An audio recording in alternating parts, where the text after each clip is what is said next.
Oh, siya kanina, paano ang lakad nyo nung nagpunta kayo rito? Sige, pakita nyo yung paano ang Medyo lakad nyo. Paano, ganyan? nag-aalanganin ako, Dok, kasi, Ganyan? opo, Ganyan ha? Ganyan lang? ayan Sige, balik ko talagang, kayo uli. Paano ang lakad nyo? Gano'ng kahina? Yan lang ang pinakamabilis nyo. opo, Oh. gumaganyan talaga ako. Oo, Nung, tapos may tungkod pa kayo, di ba? Minsan nagtutungkod kayo? opo, talaga nagtutungkod po ako, Ano? Dok. Nakalimutan ko lang kanina dahil nagmamadali na Oo. kami. Pinakamabilis, oh, pinakamabilis. Kaya nyo bang mag-jogging? Medyo kaya na rin po. Oo, kaya na. O, di ba? Ano, masaya ka ba? Surprise. Na-surprise ka.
Oh, siya kanina, paano ang lakad nyo nung nagpunta kayo rito?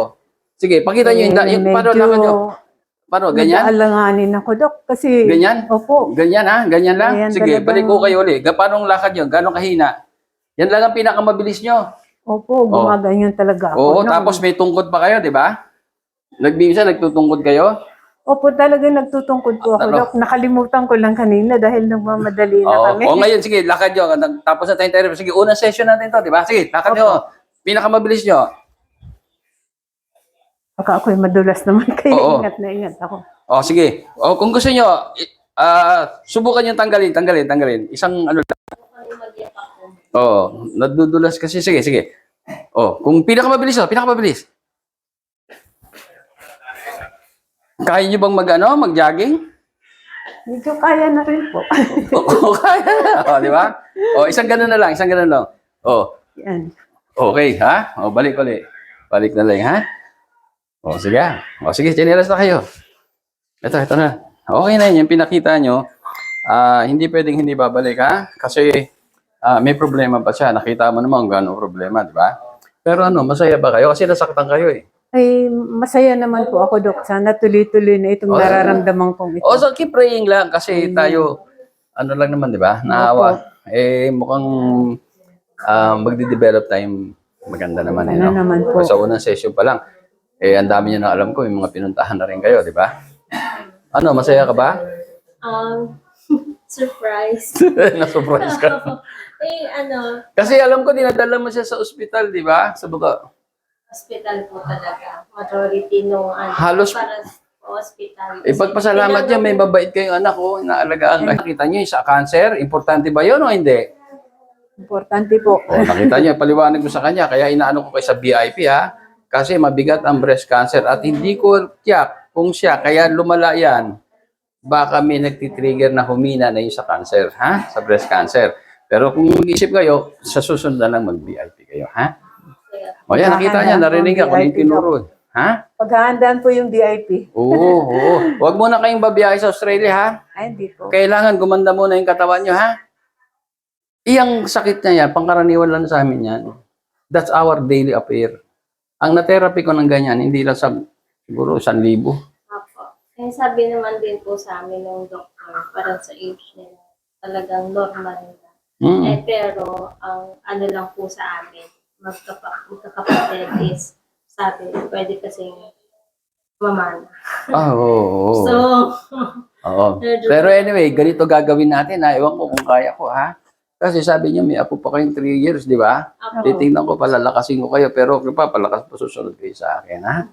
Pero as much as possible nga, Dok, ayoko na siyang gumawa ng ganun. Kaya tinatanong ko po kayo, ano yung mga task na prohibits her? Kaya lang, bumalik sa dati? hindi mo mapipigilan yan. Pag nakita yung ambo, umiyak. Hindi, kaya kailangan kahit paano ready siya. Pero huwag niya nang gawing palagi. Ha? Kasi siyempre, di ba?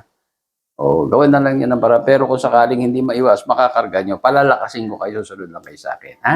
Pati yung nutrients, ha? As in superfoods, bigyan natin, ha? Ito ang magpapalakas sa inyo. Ano ba ito? Prutas at gulay lang ito. So, paano pag-graph yan? Magpapaganda ng dugo nyo. Anong kulay ang dugo nyo? Itim. Itim. Ano di pagagandahin natin? Ito, inumin nyo. Super foods ito. Thank you, Doc. FDA approved po. Yes, meron na to. Kaya kayo, marami ngayong scam na nagbebenta, FDA raw. Hindi. Ang FDA nila, LTO lang. Hindi certified product. Ito, may CPR to. Yung iba, LTO, license to operate lang sila. Ito talagang may FDA. Ang natulungan nito, maraming na-save na buhay. Una dito, no? Okay na? Kayo ba ay pagod na sa pabalik-balik sa doktor at kakainom ng synthetic na gamot? Abay tara na sa Aviso Wellness Center at alamin ang natural healing power of the body. TR Love.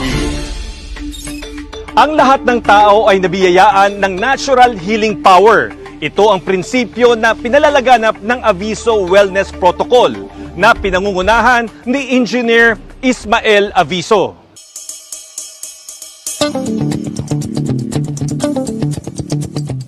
Ayon kay Engineer Aviso, nagkakaroon ng iba't ibang sakit ang tao dahil napabayaan at hindi na gumagana ang ating natural healing power. Ang tao, pag hindi tayo nag-detox, nagbi-build up yung toxic eh.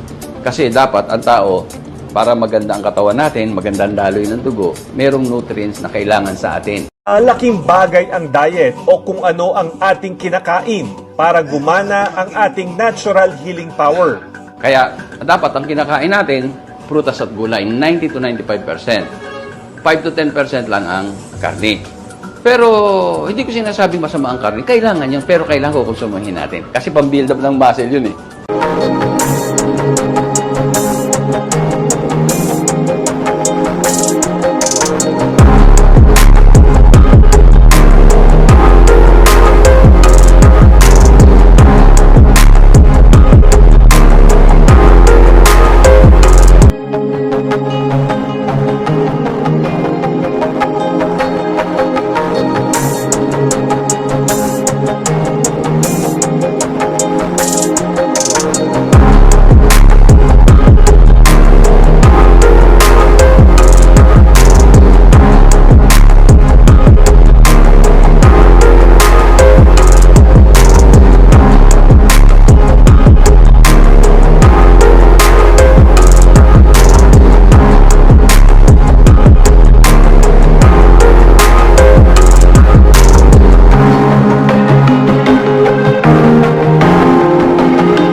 Ilang mga natatanging Pinoy sa bansa ginawaran ng pagkilala sa katatapos lang na Bravo Filipino Awards na ginanap sa Manila Hotel. Basta binigyang pagkilala yung Pinoy inventor na si Ismael Aviso Sr. bilang Inventor of the Year at kanyang anak na young entrepreneur na ginawaran ng Excellence in Business.